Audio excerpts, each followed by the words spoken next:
C'est toujours un plaisir pour nous de vous informer par ici sur l'actualité agricole. Mesdames et messieurs, bonsoir. À la une de cette édition, on évoque l'éducation des enfants à l'alimentation durable comme un investissement essentiel pour former des consommateurs responsables et acteurs du développement de demain. Dans le dossier, on vous parle des ustensiles en bois quand la cuisine rime avec l'écologie et le bien-être. Vous aurez plus de précisions avec Muriel Roucanrin dans cette édition. C'est tout pour l'ossature, les détails dans un instant.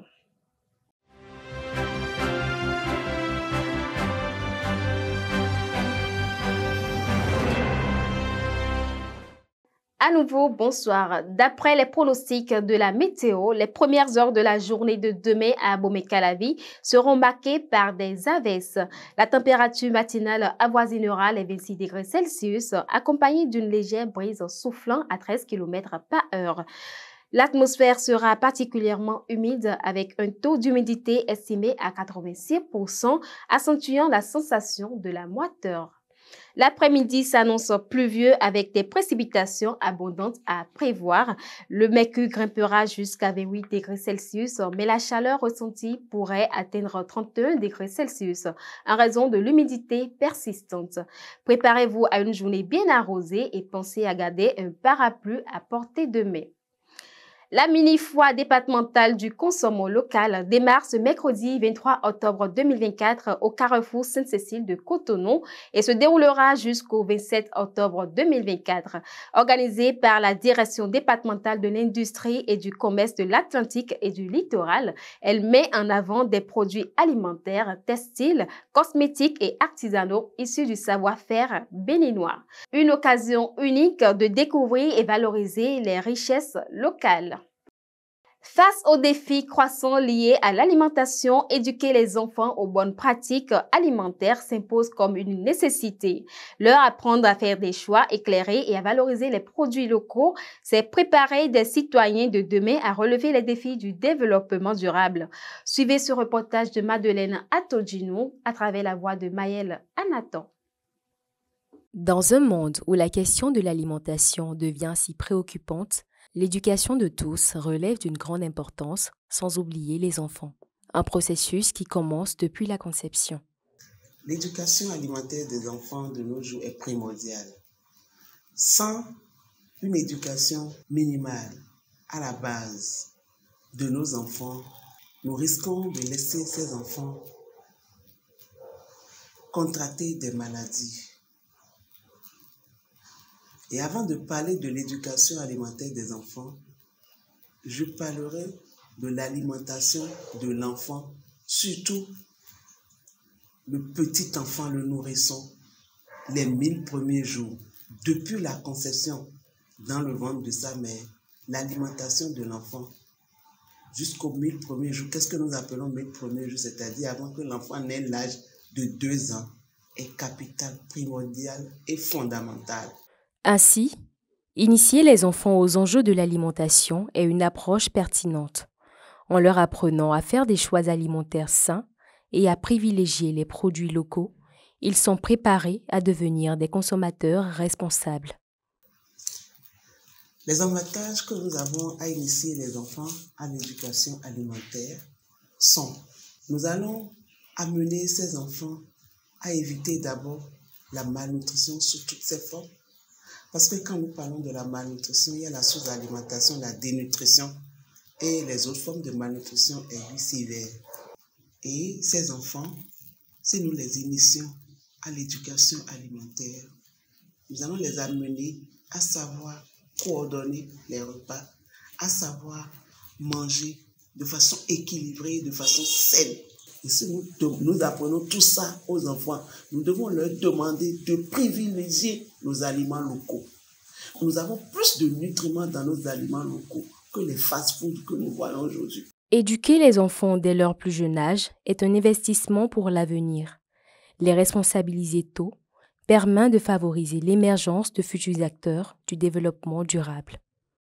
Bien à vous, Maëlle Anator. À l'issue du Conseil des ministres tenu ce mercredi, on retient le démarrage du projet pilote d'intégration de l'assurance agricole indicielle pour l'augmentation de la résilience des petits exploitants agricoles face aux effets du changement climatique.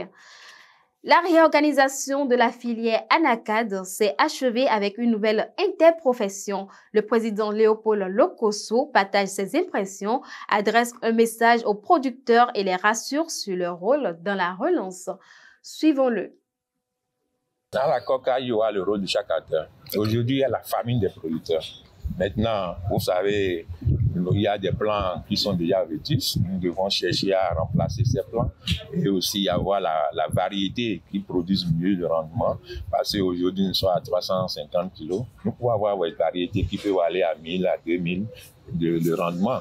Et ça va permettre aux producteurs d'avoir des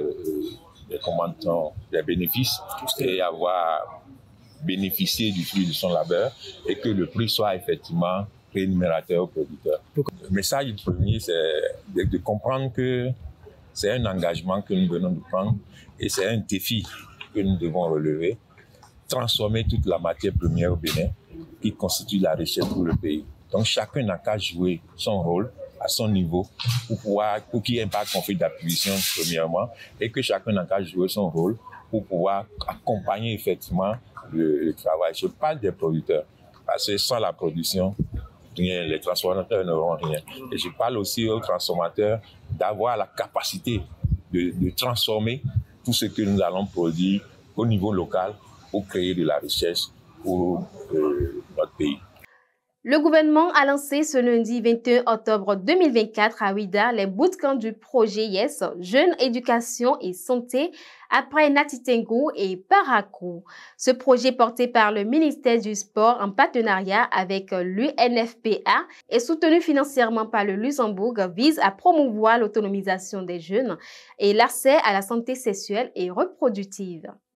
Depuis ce mardi 22 octobre 2024, acteurs universitaires, partenaires publics et privés, chercheurs, producteurs et innovateurs en agroécologie se sont réunis à l'université d'Abomey-Calavi pour célébrer la première édition de la semaine de l'agriculture écologique au Bénin. Suivez ce reportage de Jean-Baptiste Rontonou avec Martial Arwansou. Première du genre au Bénin, la semaine de l'agriculture écologique SAE 2024 a été lancée ce mardi 22 octobre 2024 à l'université d'Abomey-Calavi. Couplée avec la deuxième édition des Journées des sciences de l'innovation, JSI, cette initiative vise à promouvoir l'agroécologie, une approche durable et innovante de la production agricole. L'intérêt, c'est de faire en sorte que tout ce que nous avons dans nos laboratoires, dans ce secteur-là, sorte des tiroirs et qu'on puisse communiquer là-dessus, qu'on puisse exposer les produits et montrer que c'est faisable d'avoir des produits sains dans notre pays avec le système d'agriculture que nous avons. Ces 4 jours vont servir d'aubaine pour différents échanges sur des sujets aussi riches que divers. Sur les 4 jours à venir, à partir d'aujourd'hui, notre campus sera un véritable laboratoire d'idées et de solutions.